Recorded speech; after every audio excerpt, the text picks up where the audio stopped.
I'm here with Anne-Marie Walters, leader of For Britain, a new political party. Anne-Marie, why did you feel the need to start this new political party? Well, I'd come out of the UKIP leadership election. I'd stood for leader of UKIP and came second recently. And the reaction of UKIP in denouncing me in many ways as a racist and a fascist and a far right told me that there was pretty much nobody in British politics, including UKIP, that was willing to face some uncomfortable truths about the immigration and the types of immigration that we've imported into Britain over the last 50 years or so. And I am willing to say so. And I think the public knows there's a problem here, and I think it needs a politician to say there's a problem. How will the British public know the difference between For Britain and the other far-right group, Britain First, that have been banned from social media platforms like Facebook and Twitter? How are they going to know the difference between you? Well, we've got nothing. I don't know anything about Britain First, and we've got nothing. Certainly got no formal connections or any. I've never met anyone from Britain First. Look, Britain First. I don't know them, as I say, so I'm not going to pass any judgments. But as far as the sort of anti-Islam movement per se has a huge problem in Britain, in that you can include the BNP in this, for example. Huge problem with racial hate. And a huge problem with anti-Semitism. These groups have had a lot of problems with that over years. We have made it clear from day one. This has nothing to do with skin colour. It has nothing to do with anti-Semitism. We are not against Jews. We are not against immigrants. We are not against anything of the kind. In fact, we have immigrant groups in the party. This is not about difference. It is not about different people living together. This is about a religion which we believe, based on overwhelming evidence, is having a profoundly negative effect on this country. And the politicians from all parties, including UKIP, are ignoring this or sanitising it or pretending it's not an issue. We must say it's an issue. We must say it's an issue without going down the road of being racist and anti-Semitic and far-right. We are the majority. That's what I believe. We are the majority. This meeting in Hartlepool, it was cloaked in secrecy. You've had to change the venue a couple of times. How can you realistically hope to have a national party when there's so much disruption connected with you? Well, it's going to be very difficult, but it's the era that we're facing. You know, you have to face what you're facing. You know, we could either let go of the real issues and become part of the political establishment, or we could face the realities that we're going to face and fight for what we believe in. Look, I didn't come into this thinking it was going to be an easy ride. I knew it was going to be. I knew I was going to meet obstacles at every turn. But you've got to make a decision early on, in my mind. Are you going to do it or are you not going to do it? If you're going to do it, then you're in it for the long haul, and you're going to have to pretty much brush off these things because they're serious in the wider scheme of things. But I can't take them too seriously, or else I would get defeated by them. They're just an obstacle, and you overcome that obstacle, and then you go on to the next one. What is important is to keep the bigger picture in mind, and that is that we are, and I am, fighting, or at least trying to fight, so that the Britain that I love still exists in 50 years' time. That's the bigger picture to me. And the prices I have to pay seem small in comparison. How annoying is it for you when far-left groups like Antifa and Momentum disrupt meetings, as they did just a few days ago with Jacob Rees-Mogg, but they seem to get away with it? We all know who anyone can get away with anything as long as they say the right thing. You know, we have essentially a media which has its own agenda. I mean, everything is out of place. It's almost like, how do I describe it? It's almost like you're blind and everyone has moved the furniture. And that's how I feel. Everyone has moved the furniture. So the left is no longer what it used to be. The right is no longer what it used to be, and you just have to adapt. We just have to fight on principle.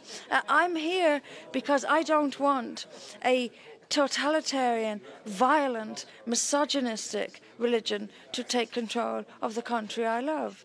That's what drives me. And the rest of it, like I say, there's no clarity. Everything is, you're moving around furniture in the dark. It's crazy. It's crazy. On your website, forbritain.uk, you state, we are not far right, we are not far left. And you've said in your meeting that you've been called far left, you've also been called far right.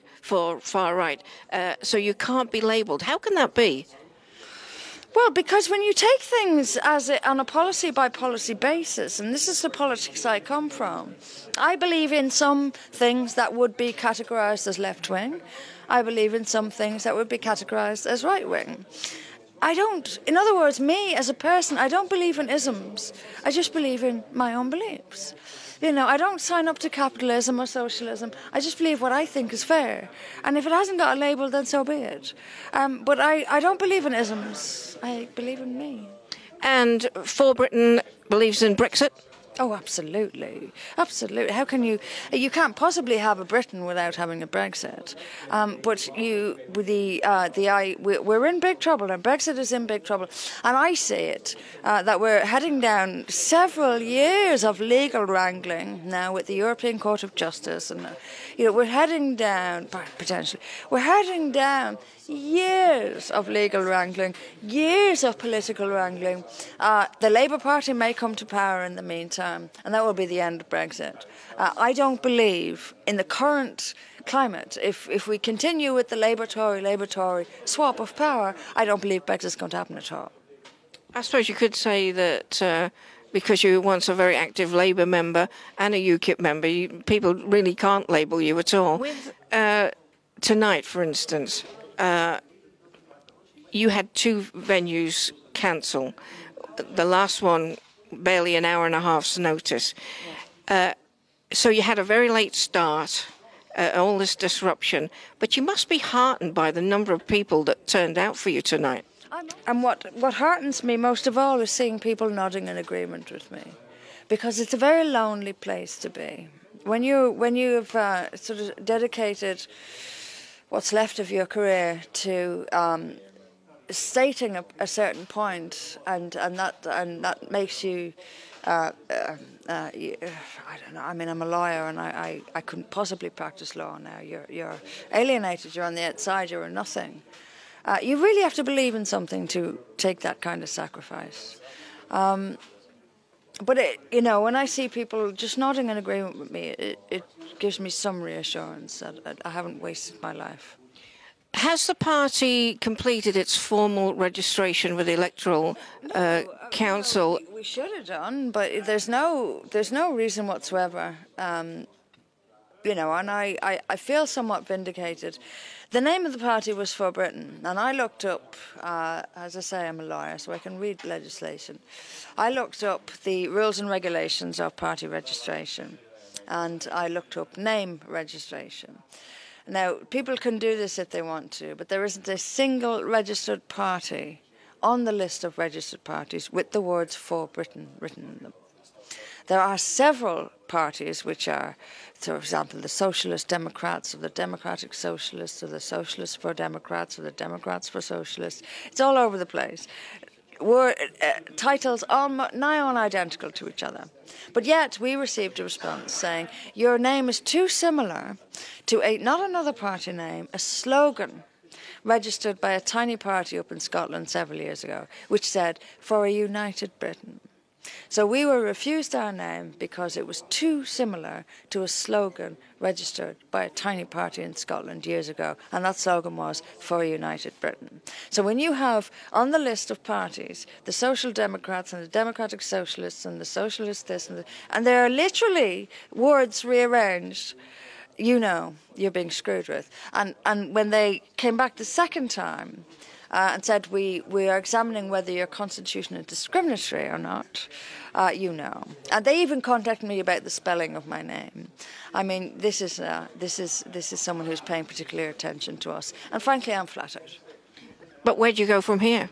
Well, we'll wait. They can't refuse us forever.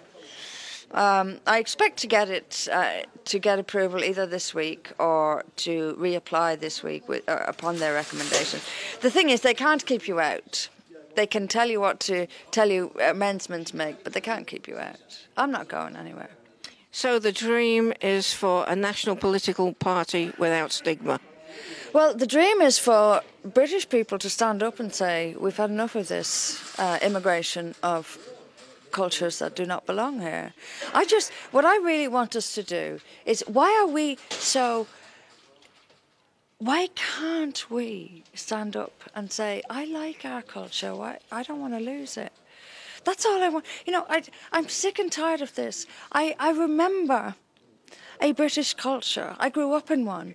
I am disgusted by the fact that we are going to throw it away and we're going to allow this mass migration from countries which have no place, there's no place here. You can't come into a civilised 21st century democracy and cut off your daughter's clitoris at the same time. We have to set down some standards and say, no, you don't get to live here.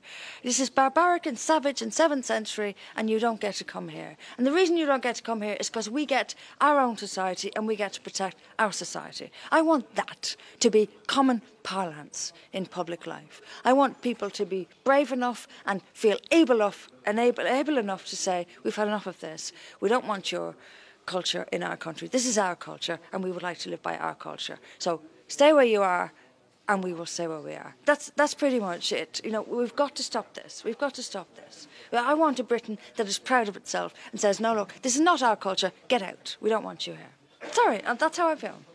That's how I feel. Anne-Marie Walters, thank you for the interview.